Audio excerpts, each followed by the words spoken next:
அஸ்ஸலாமு அலைக்கும் வரஹ்மத்துல்லாஹி தஆலா வ பரகாத்துஹு. நஹ்மதுஹு வ நுஸல்லி அலா ரசூலிஹில் கரீம். அம்மா பஅத். ஃபக்கத் கால அல்லாஹு தஆலா ஃபீ கலாமிஹில் கதீம் வல் ஃபுர்கானில் மஜீத். அஊது பில்லாஹி மினஷ் ஷைத்தானிர் ரஜீம். பிஸ்மில்லாஹிர் ரஹ்மானிர் ரஹீம். ज़ुय्यिन लिन्नासि हुब्बु शहवात मिनन निसाई वल बनीन वल क़नातीरिल मुक़न्तरा इला आखिरिल आया.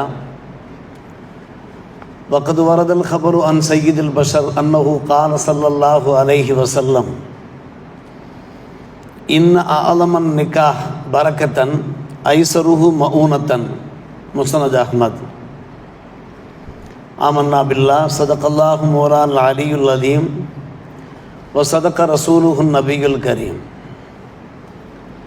अल्लाहुम्मा सल्लि अला सय्यिदिना मुहम्मद तिब्बिल क़ुलूबि व दवाइहा व आफ़ियतिल अबदानि व शिफ़ाइहा व नूरिल अब्सारि व ज़ियाइहा व अला आलिहि व सहबिहि व सल्लिम. மேலான பெரியோர்களே, சகோதரர்களே, அல்லாஹ்வின் நல்லடியார்களே, புனிதமான ரபியுல் ஆஹர் மாதம் அதனுடைய மத்தியிலே சிறப்பான இந்த ஜும்மா தொழுகையை நிறைவேற்ற குழுமையுள்ள நம் அனைவருக்கும், நம்முடைய குடும்பத்தினருக்கும், உற்றார் சுற்றார் உம்மத்தார் அனைவருக்கும் அல்லாஹ் ரப்புல் ஆலமீன் நிறைந்த பரக்கத்தையும் ரஹ்மத்தையும் தந்தருள்வானாக. நம் அனைவருடைய பாவங்களை மன்னித்து நரக விடுதலை அளித்து அனைவருக்கும் அல்லாஹ் ரப்புல் ஆலமீன் அர்ஹமுர் ராஹிமீன் ஜன்னத்துல் ஃபிர்தௌஸ் சுவனபதியை பரிசாக்கி தருவானாக. வாழும் காலமெல்லாம் மன அமைதியோடு நிம்மதியோடு வாழ்ந்து வணக்க வழிபாடுகளில் முழுமையான முறையில் ஈடுபட்டு இவ்வுலகிலிருந்து நாம் பிரிகிற போது, விடைபெறுகிற போது சிஹத் சலாமத் ஆஃபியத்தோடு நல்ல உடல் நலத்தோடு உத்தம சத்திய மூமின்களாக அல்லாஹ்வை சென்றடைகிற பாக்கியத்தை தந்தருள்வானாக. ஆமீன் யா ரப்பல் ஆலமீன். அன்புக்குரிய பெரியோர்களே, சகோதரர்களே, புனிதமான ரபியுல் ஆஹர் மாதம் பல்வேறுபட்ட ஜும்மா சிந்தனைகள் நாம் அது சம்பந்தமாக பரிமாறிக்கொண்டு இருக்கிறோம். இன்றைய காலகட்டத்தில் திருமணம் சம்பந்தமாக சில தகவல்களை நாம் தெரிந்து கொள்ள வேண்டியிருக்கிறது. இஸ்லாமிய திருமணம், அதனுடைய மகிமை என்ன, அல்லாஹ் ரசூலுக்கு பொருத்தமான முறையில் இஸ்லாமிய திருமணங்கள் அமைய வேண்டும் என்கின்ற ஒரு முக்கியமான உபதேசம் நம் அனைவருக்கும் தேவைப்படுகிறது. பொதுவாக அன்பான பெருமக்களே, அல்லாஹ் ரப்புல் ஆலமீன் தான் நமக்கு மன வாழ்க்கையை ஏற்படுத்தி தந்திருக்கிறான், இல்லற வாழ்க்கையை ஏற்படுத்தி தந்திருக்கிறான், அதற்கான அனுமதியையும் வழங்கியிருக்கிறான். குர்ஆனில் அது பற்றி நிறைய பேசியிருக்கிறான் அல்லாஹ் ரப்புல் ஆலமீன். அந்த குடும்ப அமைப்பை ஏற்படுத்தி தந்தவன் ஏக இறைவன், நாம ஏற்படுத்தி கொள்ளவில்லை. அதற்கான முழுமையான வழிகாட்டுதல்களையும் வல்ல அல்லாஹும் வழங்கியிருக்கிறான். இறை தூதர் பெருமானார் ரசூலே கரீம் ஸல்லல்லாஹு அலைஹி வஸல்லம் அவர்களும் நமக்கு வழிகாண்பித்திருக்கிறார்கள். திருமணத்தின் மூலமாக முக்கியமாக 3 நன்மைகளை நாம் அடைகிறோம், பெறுகின்றோம். பல்வேறுபட்ட நன்மைகள் இருந்தபோதும் கூட முக்கியமாக 3 விஷயங்கள் குர்ஆன் ஹதீஸினுடைய ஒளியிலே அதை நாம் தெரிந்து கொள்கிறோம். பெருமானார் ரசூலே கரீம் ஸல்லல்லாஹு அலைஹி வஸல்லம் அவர்கள் ஒரு முறை அருளினார்கள், யா மாஷர ஷபாப், இளைஞர்களே, மனிஸ்ததா அல் பாஅத, திருமணம் முடிக்க உங்களுக்கு சக்தி இருக்குமானால், வசதி வாய்ப்பு இருக்குமானால், ஃபல்யத்தஸவ்வஜ், மனம் முடித்து கொள்ளுங்கள். என்ன காரணம்? ஃபஇன்னஹு அகல்லு லில் பஸர், அது நம்முடைய பார்வையை தாழ்த்த செய்கிறது.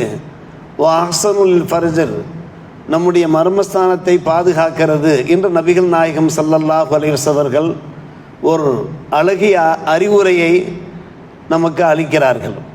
அதாவது திருமணம் என்பது நம்மை தூய்மைப்படுத்துகிறது, பரிசுத்தப்படுத்துகிறது. திருமணம் முடிக்கிற போது நாம் நம்மை பரிசுத்தப்படுத்திக் கொள்வதோடு பாப காரியங்களில் ஈடுபடாமல் நம்மை நாம் பாதுகாத்து கொள்கிறோம். சொல்லப்போனால் நம்முடைய மனைவிமார்கள் நம்மை பாதுகாக்கிறார்கள், கணவன்மார்கள் மனைவிமார்களை பாதுகாக்கிறார்கள், பாப காரியங்களில் ஈடுபடாதவாறு பாதுகாக்கிறார்கள். ஒரு ஹலாலான திருமண வாழ்க்கையில் நாம் ஈடுபடுகிற போது ஹராமான வழியில் செல்ல மாட்டோமா இல்லையா? இது ஒரு முக்கியமான பயன்பாடாக இருக்கிறது, திருமணத்தின் பயன்பாடு. சாதாரணமாக நடைமுறையிலே சொல்லுவார்கள், அன்றைய காலகட்டத்திலே ஒரு சுலோகம் சொல்லுவார்கள், வீட்டுக்கு அடங்காதவன் ஊருக்கு அடங்குவான் என்று சொல்வார்கள். அன்றைய காலகட்டத்தில் வீட்டுக்கு அடங்க மாட்டான், ஆனால் ஊருக்கு அடங்குவான் என்று.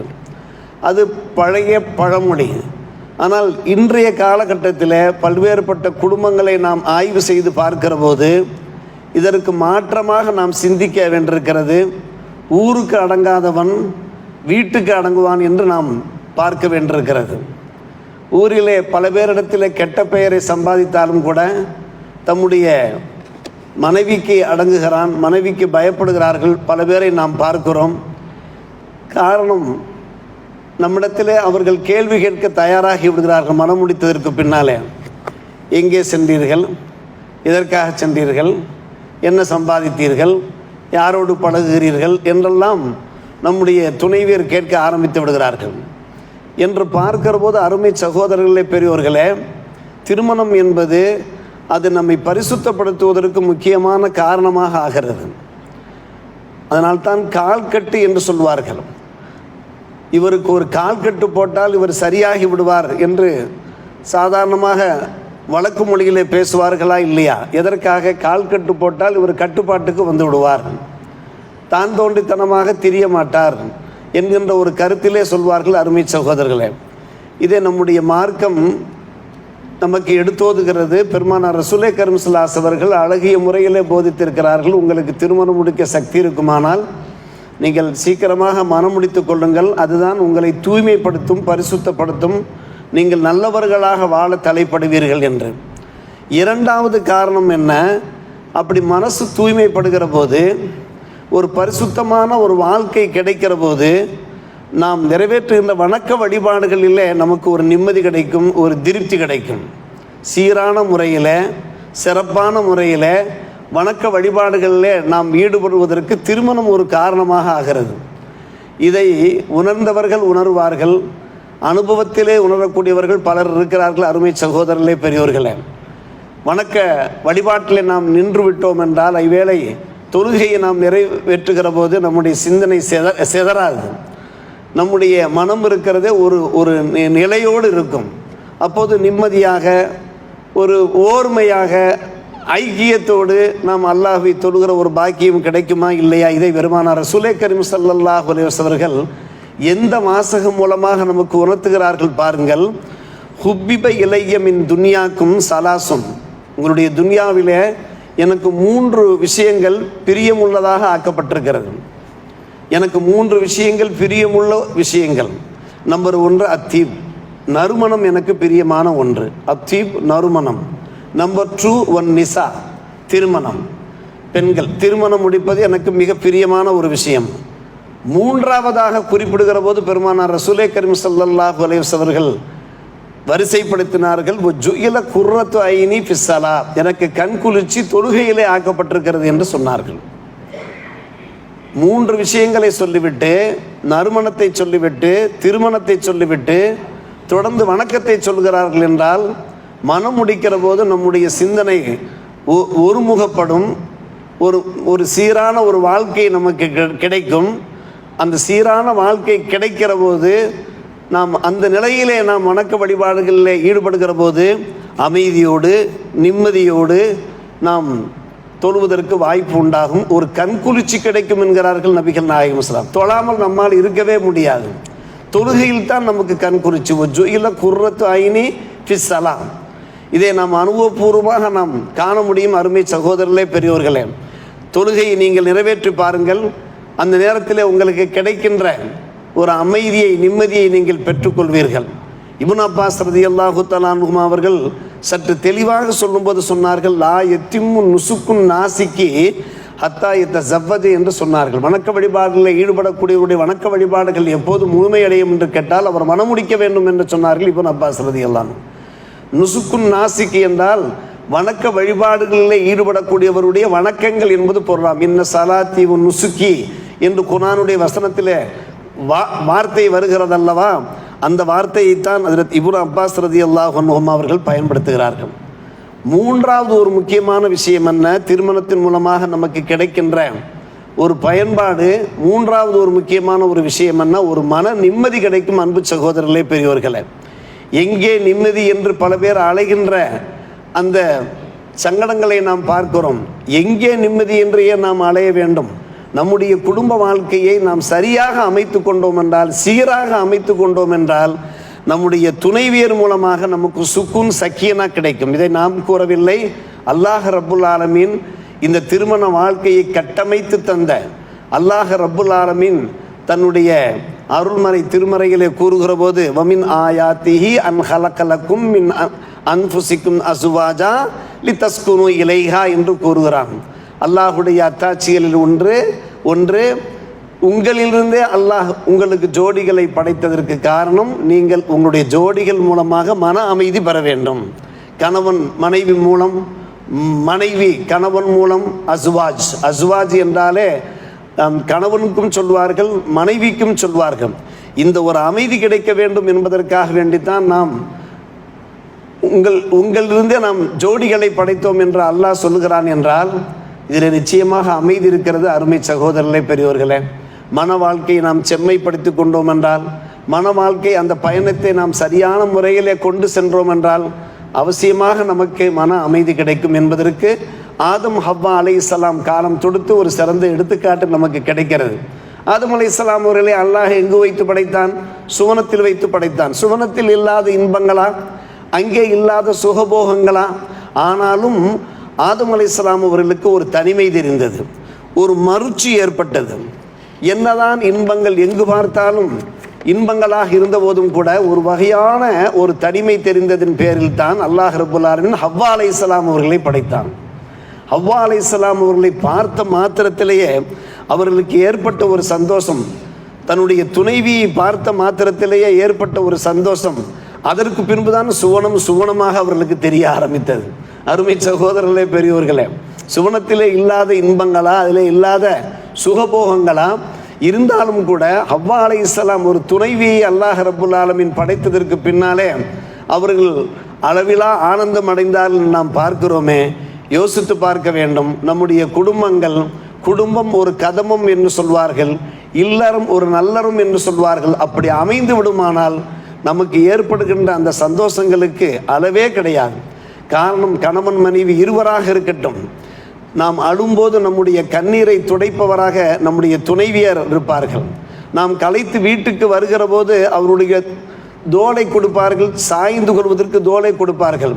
நாம் ஏதாவது திணறும் போது தடுமாறும் போது, ஏன் நீங்கள் திணறுகிறீர்கள், தடுமாறுகிறீர்கள், நான் உங்களுக்கு சில ஆலோசனைகள் சொல்கிறேன், இந்த ஆலோசனையில் நீங்கள் எடுத்துக்கொள்ளுங்கள், தடுமாற்றம் நீங்கிவிடும் என்று அமைதியாக சொல்வார்கள். இதை நாமும் கூட வாழ்க்கையிலே அனுபவத்திலே கண்டு கொண்டிருக்கிறோம். நாம் சில சமயங்கள் துக்கங்கள், துன்பங்கள், துயரங்களிலே துவண்டு விடுகிற போது நம்முடைய துணைவி நம்மை அரவணைக்கின்ற அந்த பாங்கை நாம் பார்க்கிறோம். அருமை சகோதரர், அருமையான ஆலோசனைகளை சொல்வார்கள். நாம் வெளி உலகத்திலே வாழ்கின்ற போது நமக்கு சில மனபாரங்கள் ஏற்படும். அந்த மனபாரங்களை நாம் அல்லாஹ்விடத்திலே கொண்டு வந்து இறக்குவோம். அது ரகசியமாக இறக்குவோம். யா அல்லாஹ், எனக்கு இப்படி பாரமாக இருக்கிறது, இந்த பாரத்தை நீதான் சரி செய்ய வேண்டும் என்று. இரண்டாவதாக நாம் யாரிடத்தில் இறக்குவோம்? நம்முடைய துணைவியரிடத்தில் தான் இறக்குவோம்.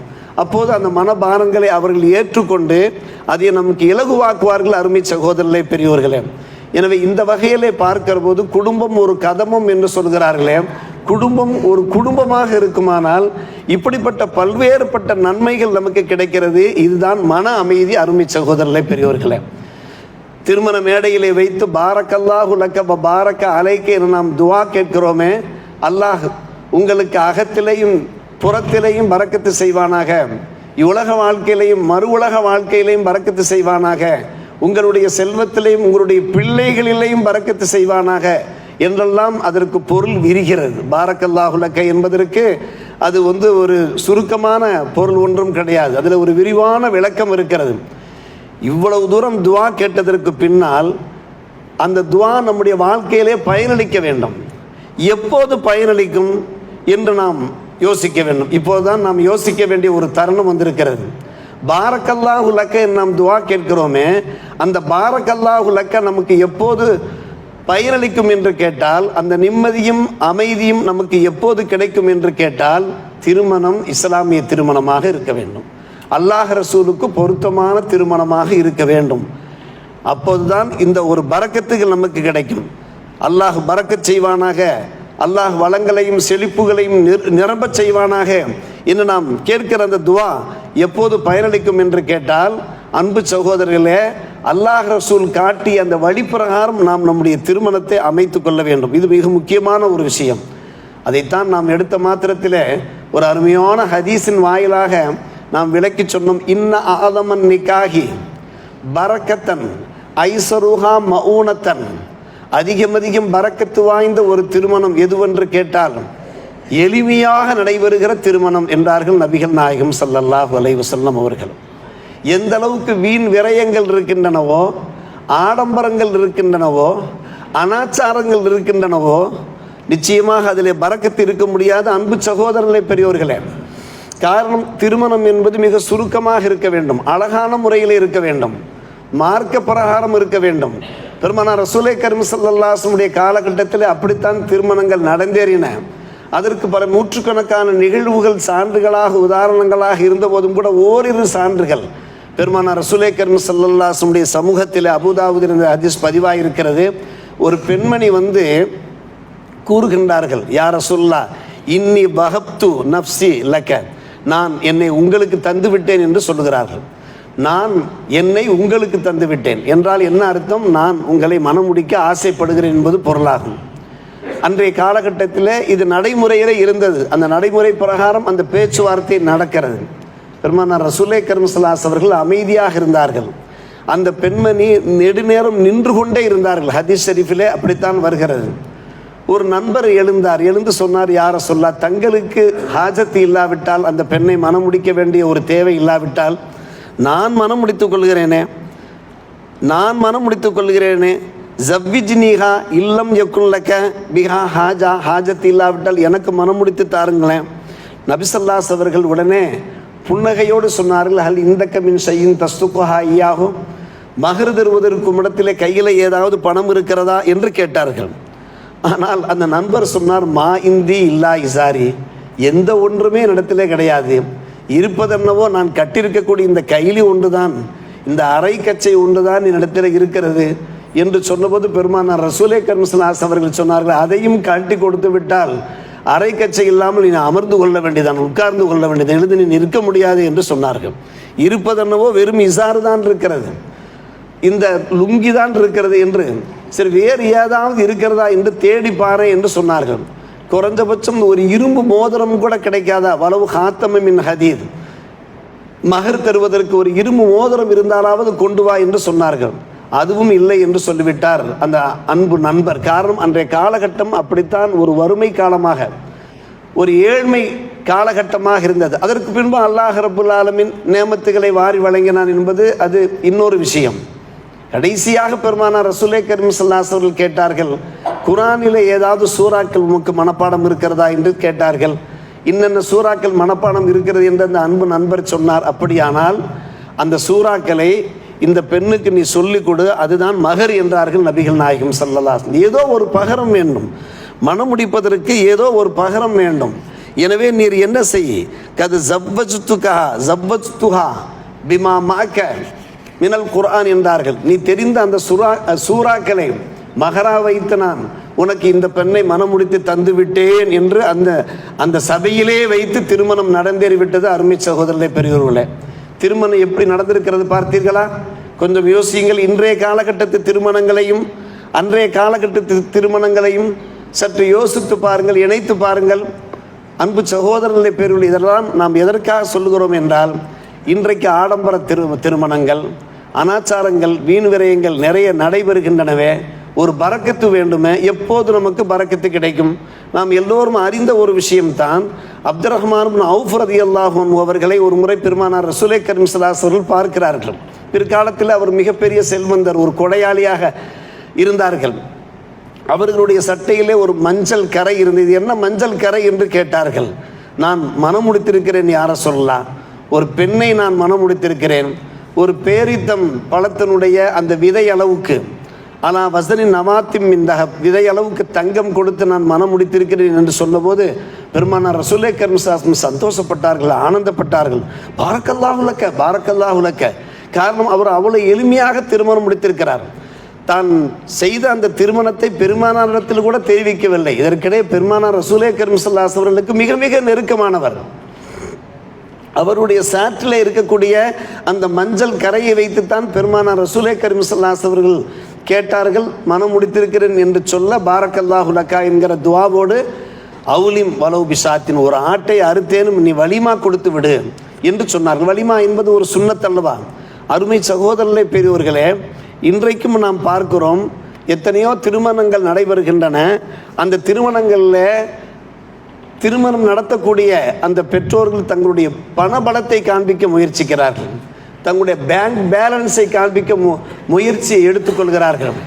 தங்களுக்கு என்ற இந்த சமூகத்தில் எவ்வளவு பெரிய மரியாதை இருக்கிறது, கௌரவம் இருக்கிறது என்பதை விளம்பரப்படுத்தவே இன்றைய காலகட்டத்தில் திருமணங்கள் நடப்பதை நாம் மறுக்க முடியுமா? சற்று யோசித்து பாருங்கள். சரி, பெண் வீட்டார் மாப்பிள்ளை வீட்டாரை பார்க்கிற போது மாப்பிள்ளை வீட்டாரிடத்தில் எந்த அளவுக்கு வசதி வாய்ப்புகள் இருக்கிறது என்பதை பார்க்கிறார்கள். மாப்பிள்ளை வீட்டாரிடத்திலையும் பார்க்கிறார்கள். மாப்பிள்ளை வீட்டார் பெண் வீட்டாரிடத்திலே பார்க்கிற போது பெண் வீட்டார் எத்தனை பவுன் நகை போடுவார்கள், கிலோ கணக்களவுக்கெல்லாம் யோசிக்கிறார்கள். அருமை சகோதரர்களே, பெரியோர்களே, எத்தனை பவுன் நகை போடுவார்கள், இதைத்தான் பார்க்கிறார்களே தவிர நம்முடைய மார்க்கம் சொல்லியதே நீங்கள் மார்க்கத்தை பார்த்து வெற்றி பெறுங்கள் என்று சொல்லியதே. நீங்கள் அழகை பார்த்து திருமணம் முடிக்கலாம், குல பெருமையை பார்த்து நீங்கள் திருமணம் முடிக்கலாம், பணம் செல்வத்தை பார்த்து திருமணம் முடிக்கலாம். ஆனால் நீங்கள் பார்க்க வேண்டிய ஒரு விஷயம் முக்கியம், மார்க்கம் தான். ஃபதுஃபர் பிதாத்தி தீன், தீன் இருக்கிறதா என்று பாருங்கள் என்றார்கள் பெருமானார் ரசூலே கரீம் ஸல்லல்லாஹு அலைஹி வஸல்லம். அதில் தான் உங்களுக்கு வெற்றி இருக்கிறது என்று சொன்னார்களே. இன்றைக்கு அது பார்க்கப்படுகிறதா என்றால் இல்லை. அருமை சகோதரர்களே, பெரியவர்களே, நாம் பார்க்கிறோம் பல பேர் ஃபத்வா கேட்டு வருகிற போது அந்த பெற்றோர் கண்ணீர் வடிக்கிறார்கள். லட்சம் லட்சமாக, எத்தனை லட்சம் செலவு செய்திருக்கிறேன் ஹஸரத், ஆனால் வாழ்க்கை இல்லாமல் போய்விட்டதே. பிள்ளைகளுக்கு மத்தியிலே, மணமக்கள் தம்பதியினருக்கு மத்தியிலே வாழ்க்கை இல்லாமல் போய்விட்டதே என்று நிறைய பேர் இந்த மசாயிலுக்காக வேண்டி வருகிற போது, இந்த பிரச்சனைகளுக்காக ஃபத்வா கேட்டு வருகிற போது கண்ணீர் வடிக்காதவர் கிடையவே கிடையாது. பேசிக்கொண்டே இருப்பார்கள், கண்கள் குளமாக ஆகிவிடும், அப்படியே அழுவார்கள். அவர்களை எப்படி தேற்றுவது என்பது நமக்கே தெரியாது. ஆனால் அவர்கள் சொல்லுவது என்ன, நம்மிடத்தில் ஸ்டேட்மெண்ட் கொடுப்பது என்ன, லட்ச லட்சமாக செலவு செய்தோம் ஹஸரத், ஊரெல்லாம் நாங்கள் விருந்து போட்டோமே என்றால் கொஞ்சம் யோசித்து பார்க்க வேண்டும். பெருமானார் ரசூலே கரீம் ஸல்லல்லாஹு அலைஹி அவர்கள் பகிர்ந்தது என்ன, அல்லாஹ் ரசூலுக்கு பிடித்தமான அந்த திருமணம் என்ன? இன்ன ஆலமன் நிக்காஹி பரக்கத்தன் ஐசருஹா மஊனா, பரக்கத்து அதிகம் பரக்கத்து மிக்க திருமணம் எதுவென்று கேட்டால் மிக சுருக்கமான முறையிலே, எளிமையான முறையிலே, நடுநிலையான முறையிலே நடைபெறுகிற திருமணம் தான் என்று பெருமானார் ரசூலே கரீம் ஸல்லல்லாஹு அலைஹி அவர்கள் சொன்னார்களே. இதை கொஞ்சம் யோசித்து பார்க்க வேண்டுமே அன்பான பெருமக்களே. அதுவும் இன்றைக்கு காலத்தின் கட்டாயம் எப்படி இருக்கிறது என்பதை யோசித்து பாருங்கள். நகையினுடைய விலை இருக்கிறதே, அது இமயத்தை தொட்டு கொண்டிருக்கிறது. ஒரு பவுன், ஒரு சவரனுடைய விலை என்ன? இந்த நேரத்தில் கூட நம்முடைய மக்களிடத்தில் இன்னும் விழிப்புணர்ச்சி வரவில்லை. நீங்கள் எத்தனை பவுன் போடுவீர்கள்? யார் யாரிடத்தில் கேட்கிறா? மணமகள் வீட்டிலே மணமகன் கேட்கவில்லை, மணமகள் வீட்டார் மணமகன் வீட்டாரிடத்தில் கேட்கிறார்கள். எங்களுடைய பிள்ளைக்கு நீங்கள் எத்தனை பவுன் போடுவீர்கள்?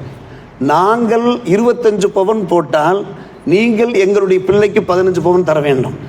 நாங்கள் 30 பவுன் போட்டால் நீங்கள் 20 பவுன் தர வேண்டும்.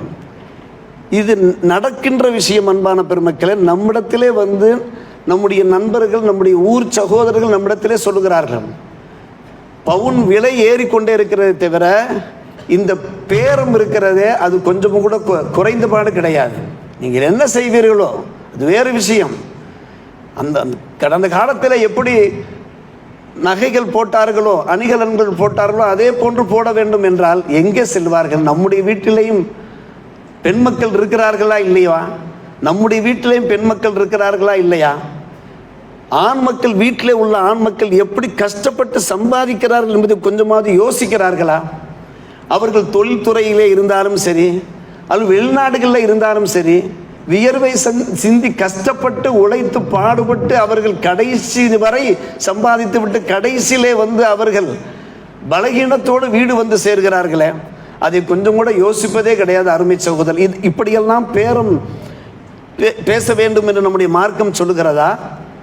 கடந்த காலத்திலே சத்திய சஹாபிகள் வாழ்ந்த அந்த காலத்திலே, தாபியன்கள் வாழ்ந்த காலத்தில் இப்படியெல்லாம் பேசப்பட்டதா? மகர் ஒரு முக்கியமான ஒரு விஷயம், அவ்வளவுதான். அதுவும் அவரவருடைய சக்திக்கு ஏற்ப அந்த மகர் தர வேண்டும், அவ்வளவுதான். மகரையும் கூட நாம் கண்டிஷன் பண்ணக்கூடாது. இத்தனை பவுன் மகர் தர வேண்டும் என்று நாம் கணவனை கண்டிஷன் பண்ணக்கூடாது. நீங்கள் உங்களுடைய சக்திக்கு ஏற்ப, சௌரியத்துக்கு ஏற்ப. ஒரு திருமணம் பேசுவது என்றால், ஒரு ஹித்பத் நடப்பது என்றால், நாம் பேச வேண்டிய ஒரே வார்த்தை, உங்களுடைய சௌரிய பிரகாரம் நீங்கள் செய்யுங்கள். உங்களுடைய பிள்ளைக்கு நீங்கள் என்ன பிரியப்படுகிறீர்களோ நீங்கள் செய்யுங்கள்.